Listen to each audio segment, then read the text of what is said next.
इस वीडियो में वेरिकोसील के बारे में बात करूंगा क्योंकि हमारा एक पेशेंट जो हमसे ट्रीटमेंट ले रहा था, तकरीबन उन्होंने 2 महीने ट्रीटमेंट ली, उनको बेसिकली 3 to 4th ग्रेड का वेरिकोसील था। अब जब वो आए थे हमारे पास, जब हमारे से ट्रीटमेंट लेने आए थे तो उनको दिक्कत थी, पेन था, साथ साथ हमें और चीज़ों का भी ध्यान रखना पड़ता है क्योंकि सिर्फ एक वेरिकोसील से वेरिकोसील नहीं होता, उसके साथ आसपास की दिक्कतों को भी हमको कवर करना पड़ता है। अब दिक्कतें कैसी? सबसे पहली चीज़ जो होती है वेरिकोसील के साथ की ओलिगोस्पर्मिया। दूसरी, आपकी ब्लड सप्लाई ढंग से ना होने की वजह से आपके टेस्टिस की एट्रोफी ना हो। एट्रोफी माने कि आपकी श्रिंक ना हो, क्योंकि टेस्टिस की ब्लड सप्लाई रुकने की वजह से वहाँ पर श्रिंकेज आ जाती है जो एक सीवियर ओलिगोस्पर्मिया क्रिएट कर देती है या फिर एज़ोस्पर्मिया में बदल जाती है। हमको वो चीज़ कवर करनी होती है। और थर्ड वन जो चीज़ हमें करनी पड़ती है वो है सबसे बड़ा, कि आपके टेस्टिस का हैंग होना या उसकी जो टेम्परेचर मेंटेनिंग की जो प्रॉब्लम है उसको ठीक कर रखना।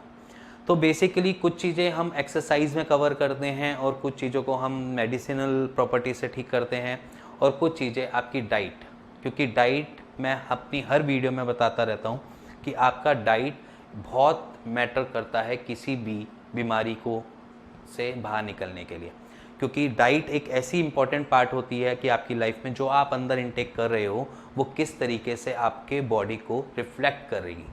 क्योंकि अगर आप बॉडी बिल्डर की एक बॉडी देखो, वो फूली भी मिलेगी या बल्की मिलेगी, क्योंकि वो फिजिकल एक्टिविटी तो कर रहे हैं, साथ में अपना इनटेक जो है फूड का उन्होंने इतना पहुँचा रखा होता है, इस लेवल का पहुँचा रखा होता है कि उनकी बॉडी में वो चीज़ कंज्यूम होकर उनको मसल मास दे रही होती है।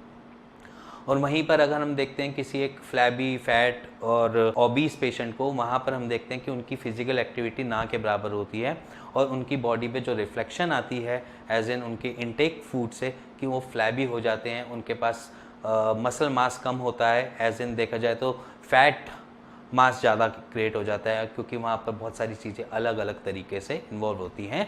हर बॉडी दूसरी बॉडी से हमेशा अलग मिलेगी। ज़रूरी नहीं है जो दिक्कत आपको वेरिकोसील में फेस कर रहे हो वही दूसरा पेशेंट फेस कर रहा हो। तो यहाँ पर ये पेशेंट जो आए थे तब इनकी 3rd से 4th ग्रेड में वेरिकोसील था और आज 2 महीने बाद उन्होंने जब अपनी रिपोर्ट्स करवाई हैं वो बिल्कुल नॉर्मल आ चुकी हैं। कोई वेरिकोसील नहीं दिख रहा, उसमें कोई हाइड्रोसील नहीं दिख रहा।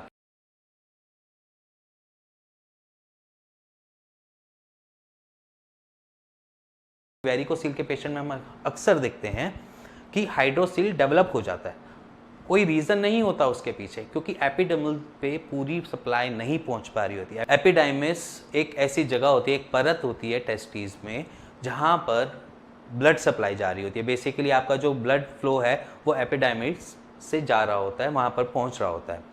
अगर वहाँ पर हम देखते हैं कि ब्लड सप्लाई पूरी प्रॉपर नहीं पहुँच रही या किसी और रीज़न से वहाँ पर फ्लूइड इकट्ठा होना चालू हो जाता है, जब वहाँ पर फ्लूइड इकट्ठा होना चालू हो जाता है, जब वो बड़ा होने लगता है तो वो हाइड्रोसील में डेवलप हो जाता है। तो हाइड्रोसील भी उनका सॉर्टेड हुआ, हाइड्रोसील भी उन्होंने वेरिकोसील के साथ साथ कवर कर लिया और साथ साथ वेरिकोसील तो बिल्कुल उन्होंने ठीक कर ली। बट उन पेशेंट की भी हम दाद देते हैं कि उन्होंने अपनी एक्सरसाइज पे, अपनी डाइट पे और अपनी मेडिसिन को कभी बीच में फॉर ग्रांटेड नहीं लिया। उन्होंने ये नहीं सोचा कि अब ये इस चीज़ को मैं छोड़ूंगा, इस चीज़ को मैं नहीं करूंगा, या उन्होंने बीच में कभी अपनी मेडिसिन स्किप करी हो। उन्होंने जैसे हमने उनको बताते गए उन्होंने वैसे उनको इम्प्लीमेंट किया और आज की डेट में वो बिल्कुल परफेक्ट हो गए।